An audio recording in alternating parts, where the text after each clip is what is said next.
Assalamu alaikum warahmatullahi wabarakatuh. Ripino Islam. Amin'ity androany ity inshallah tsika dia aka lohahevitra anankiray. Io lohahevitra io no vokatsoa lehibe azontsika sy tiany Allah subhanahu wa ta'ala ho azontsika mandritra ny fifehezana amin'ny volana Ramadan. Sinona izany lohahevitra zany fa nilay fantatra hoe taqwa Allah na ny fatahorana any Allah.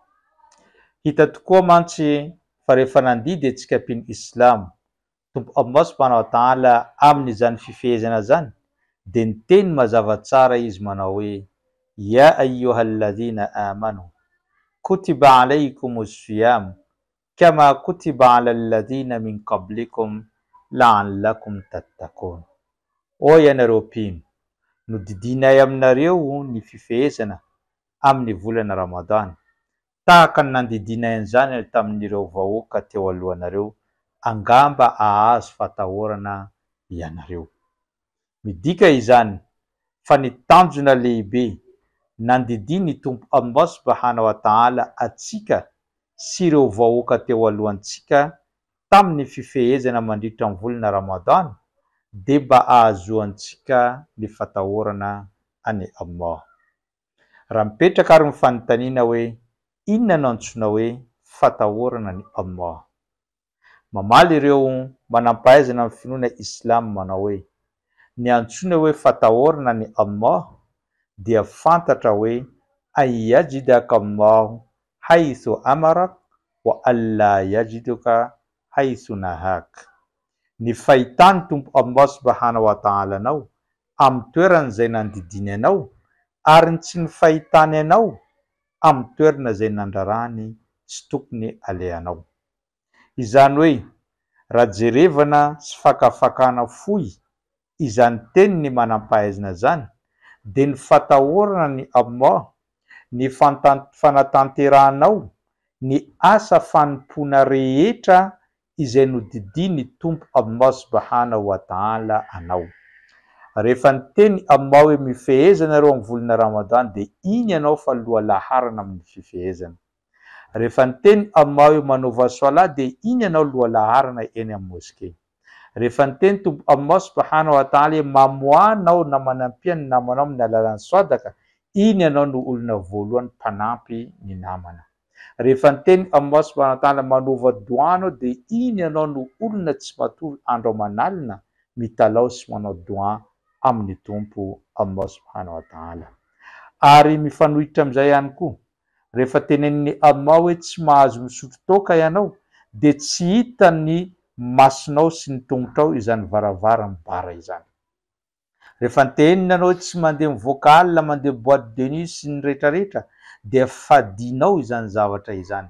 Ary rehefa teny izy hoe aza mijangajanga de tsy niditra amin'izany fijangajangana zany ianao. Raha ohatra ka tanteraka ao amin'ny atsakany sy andavany izany rehetra izany de zay no antsoina hoe matahotra any Allah subhanahu wa ta'ala.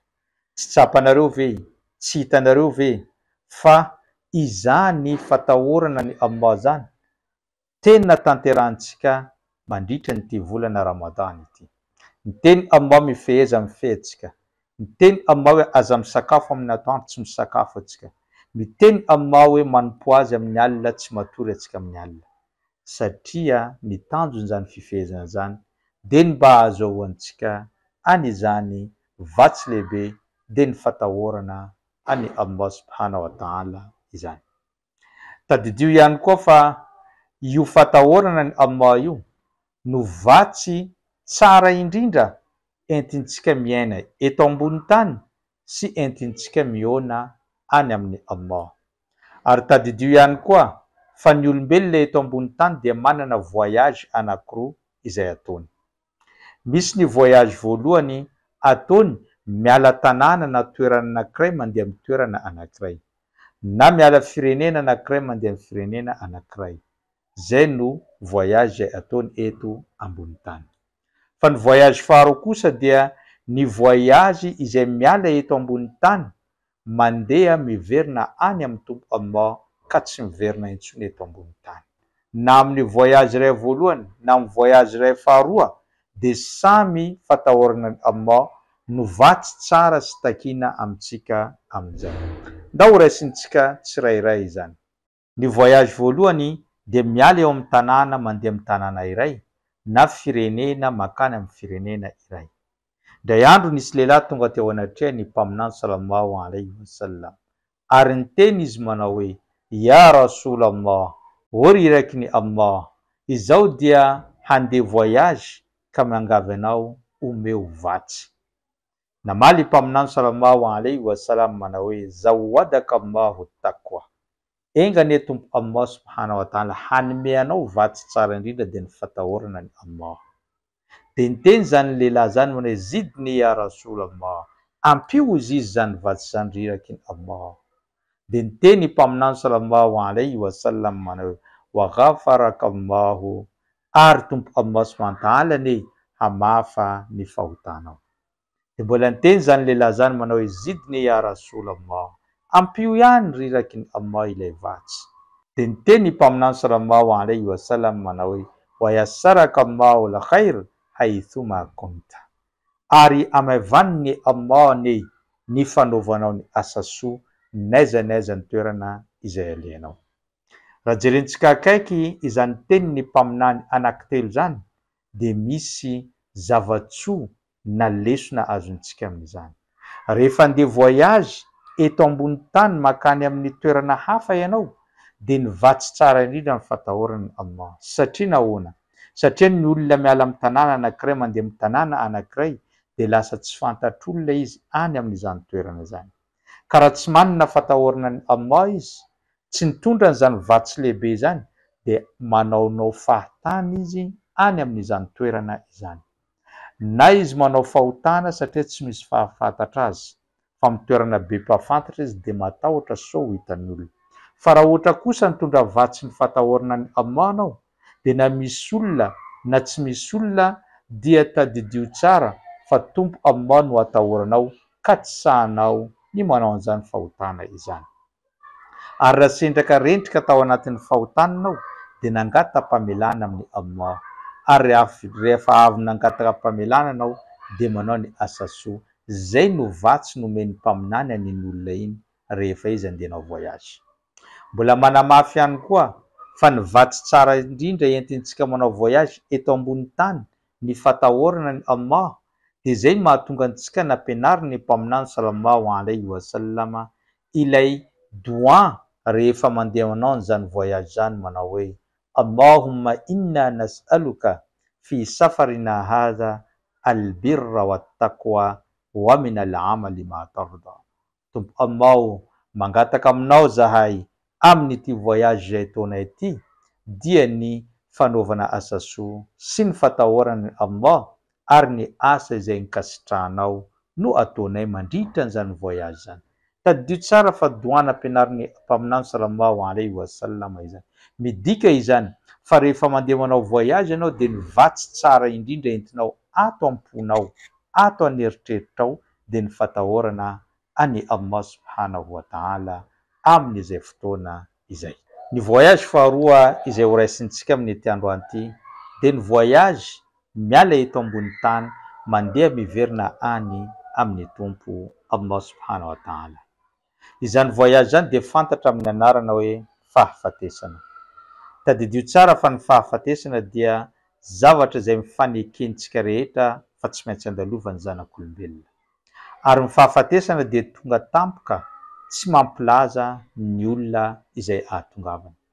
Ary tadidio tsara fa io fahafatesana io efa namakivaky atsika naka ny olona teo akaikintsika. Fa indray andro izy dia hamakivaky ny olona eo akaikintsika handehaka atsika izy amin'izay fotoana zay. Ary tadidio fa ny fahafatesana de voyage zay ahazahoanao billet aller simple fotsiny ary tsy mampilaza mialoha izy. Tonga izy de mandeha anao na vonina na tsy vonina amin'izay fotoana izay. Ary teneny ny mpaminany sallallahu alaihi wasallam manao hoe: aksiru min dhikri hadhimil lazat, aoka hahatsiaro betsaka nareo ilay mpandrava ny fahafinaretana. Inona mpandrava ny fahafinaretana? Dia ny fahafatesana izany. Ka rehefa tonga ny fahafatesana dia nivatsy tsara indrindra entintsika mihoana amin'ny Allah, dia izany fatahorana any Allah subhanahu wa ta'ala izany. Daontsika hiaraka amin'ity tantara anankiray ity. Indray andro Ali ibn Abi Talib radiyallahu anhu niaraka tamin'ireo mpino Islam nandeha namangy an'izany fasana izany. Rehefa tonga tany am-pasana izy dia niara-aba n'ireo olona amin'ny levinao. Dia rehefa vita ny fiarabany dia niresaka izy na nanipiteny tamin'ireo izay milevina tao. Dia niteny izy manao hoe atukhbiruna khabra indakum thumma nukhbirukum khabra indana. Lazanareo aminay inona ny vaovaonareo ao amin'ny levinao, dia rehefa aveo ho lazainay aminareo inona ny vaovao ety aminay. Fantantsika tsara fa izany afatra izany na izany teny izany tsy miantefa amin'ireo olona efa maty, satria nahoana ny efa maty dia tsy hamaly any Ali ibn Abi Talib. Fa ny hafatra izay tiana ampitaina dia ho an'ireo mpino Islam izay niaraka namangy fasana taminy, ary afatra ihany koa ho antsika mpino Islam miaina ankehitriny. Niteny Ali ibn Abi Talib tamin'ireny maty manao amma khabra indana, fa ny vaovao misy ety aminay kosa anna al-amwala kad iktusimat, ny fananana navelanareo tety ambony tany efa tapitra voazarazara n'ireo mpandova. Wa anna an-nisaa kad tazawwajna, ary ilay vady andefimandrinareo tety ambony tany efa nanambady olo-kafa. Wa anna al-masakina kad sakanaha qauman ghayrakum, ary ihany koa ireo toeram-ponenana mahafinaritra navelanareo dia efa isolon-kafa no mipetraka ao ankehitriny. Dia rehefa aveo izy nitodika tamin'ireo mpanaradia azy na ireo mpino Islam niaraka taminy, dia niteny izy manao hoe law istata'u an yujibu alaina laqalu, raha ohatra ka nahavita namaly antsika izy ireo dia niteny izy ireo manao hoe lam nara zadan khairan min at-taqwa, zahay dia tsy nahita vatsy tsara indrindra mihoatra ny fatahorana ny Allah.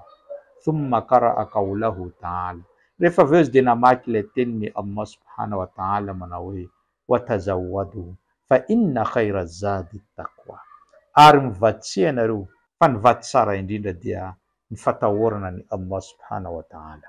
Midika izany na ny voyage nataona teto ambony tany miala amin'ny firenena mandeha amin'ny firenena anankiray, na ny voyage miala eto ambony tany mandeha miverina amin'ny Allah, dia ny vatsy tsara indrindra ny fatahorana ny Allah. Ary izany dia azontsika mandritra an'izao volana Ramadan, ka mila manao asa tsara tsika sy matotra ary mifantoka amin'ny asa izay ataontsika azahoantsika izany vatsy lehibe izany. Raha ampitso misy video hafa indray. Wassalamu alaikum wa rahmatullahi wa barakatuh.